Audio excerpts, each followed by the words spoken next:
সুপ্রিয় দর্শক, আপনারা দেখছেন এসপিএন বাংলা টিভি। দেখুন ও সাবস্ক্রাইব করুন এসপিএন বাংলা টিভি, দেশ ও মানুষের কথা বলে।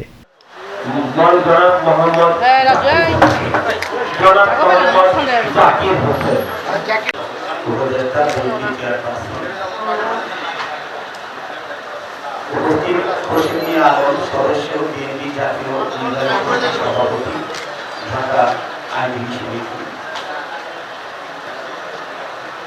সভাপতি শফিকুর রহমান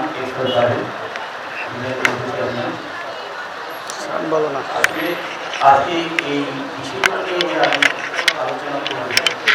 আমি এখনো মন্তব্য করবো না, আমার বয়োজ্যেষ্ঠ যারা আছেন, আমার সিনিয়র পার্সন যারা আছেন,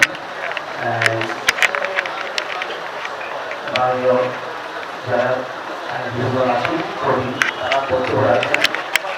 আমি শুরু করব এই মহান বিজয় দিবসে এই মাসটি আমাদের বাঙালি পরিচয়, আমাদের বাঙালিদের একটি এই বিশ্বজুড়ে যে 1978 সালে যে শহীদের রক্তে পেয়েছি, সেই বিষয়ে আমি আলোচনা করে আমি সময়টি নষ্ট করব না।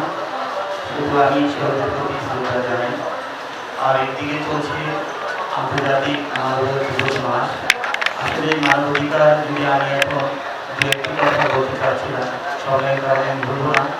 আমি মনে করি মানবাধিকার এই মাসটির মধ্যে সবার জন্য সবার পরিবার থেকে আমরা আমাদের অধিকারগুলো অন্তত আদায় করার চেষ্টা করি, এবং আমরা পরিবার থেকে এবং সারা বিশ্বের জন্য ছড়িয়ে দিতে পারি বাংলাদেশের এই আমাদের যে পরিবার পরিবারগুলো আছে তাদের মাস। তো অবিভক্ত বাংলাদেশে যে শহীদ ফেরোয়ার্দী 62তম মৃত্যুবার্ষিকী উপলক্ষে আলোচনা সভায় আসলে তিনি 1963 সালের 5ই ডিসেম্বর লেবাননের পরিবর্তে একই ভারতে অর্থনী সংঘ শেষ নিষেধ করেন। তার সমাধি 3টি হাজার সুপ্রিম কোর্টের পাশে তিনি সমাধি রেখে আছেন। আমি তার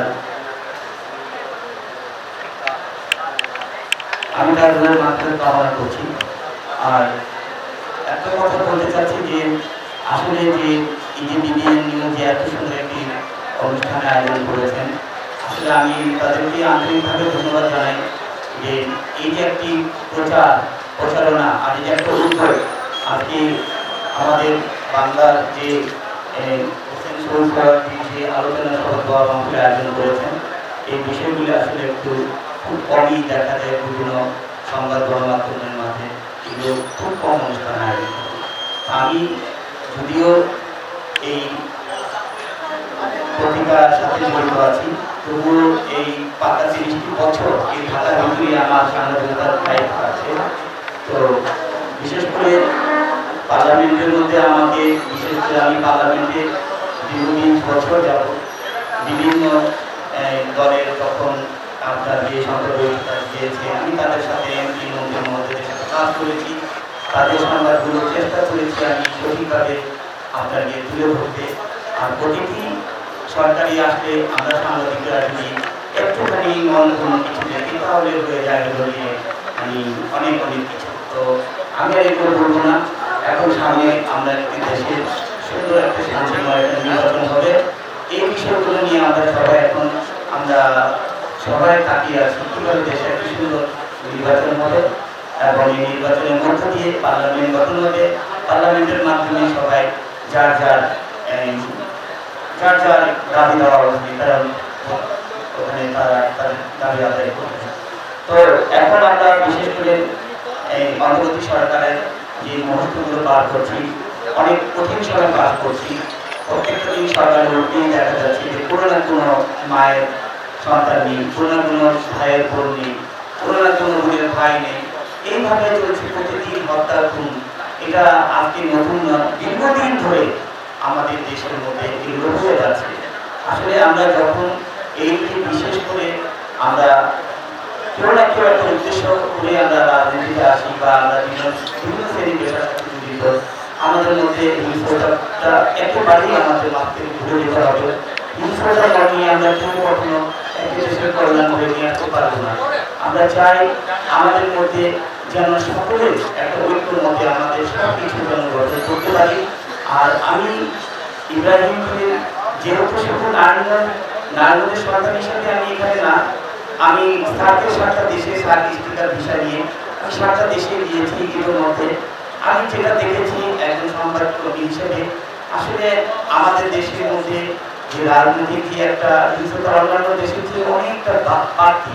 আমি শ্রীলঙ্কা গেলাম, নেপাল গেলাম, তারপরে আরও আফগানিস্তান গিয়েছি, মালদ্বীপ গেলাম। আসলে আমাদের সবচেয়ে বড় কথা হলো যে আমরা নিজেরা কখন নিজেদের মধ্যে একটু যে নিজেদের মধ্যে সহানুভূতিটা নিয়ে আসতে পারবো। আমরা সবাই যদি একটু সহানুভূতি চলে সবার দিকে তাকাই, হয়তো দেখা যাচ্ছে যে আমাদের দেশের মধ্যে একটু শান্তি ফিরে আসবে, সাধারণ মানুষগুলো একটু শান্তিতে ঘুমাবে। কি দরকার আছে আজকে এই যে হাজি সাহেবকে গুলি করলো, অথচ দেশ জুড়ে এখন মানে সব জায়গাতে মানুষ ধরা ধরছে। আসলে এর মধ্যে কে কার কি পরিচয় থানায় নিয়ে যাচ্ছে। একদম শুধু শহরেরটা তো আমরা দেখেছি, গ্রামগঞ্জের মধ্যে কি হচ্ছে। গত 3 দিন আগে আমাকে একটা প্রত্যন্ত গ্রাম থেকে ফোন দিয়ে একটা ফ্যামিলি বললো সে তো কিশোরটাকে ধরে নিয়ে যাচ্ছে, সে জীবনে রাজনীতি করে না। তখন আমি ওই থানার ওসিকে বললাম যে ভাই আমি অমুক, আমার পিআইডি কার্ড নাম্বারটুকু রাখেন, হয়তো অনেকে ভুয়া নাম্বার দিতে পারে, আমার এই নাম্বারটুকু রেখে দয়া করে যে মুরব্বীটাকে ধরে নিয়ে আসবে 82 বছর বয়সে, সে যদি কোনো রাজনীতির সাথে সম্পৃক্ত থাকে কাগজে কলমে, তাকে আপনারা অ্যারেস্ট করে তাকে আদালতে সোপর্দ করেন। কিন্তু এর মধ্যে যদি কখনো কিশোর ছাড়ানো কিছু না বুঝে, তাকে দয়া করে আপনারা সরাসরি থানা থেকে ছেড়ে দিন।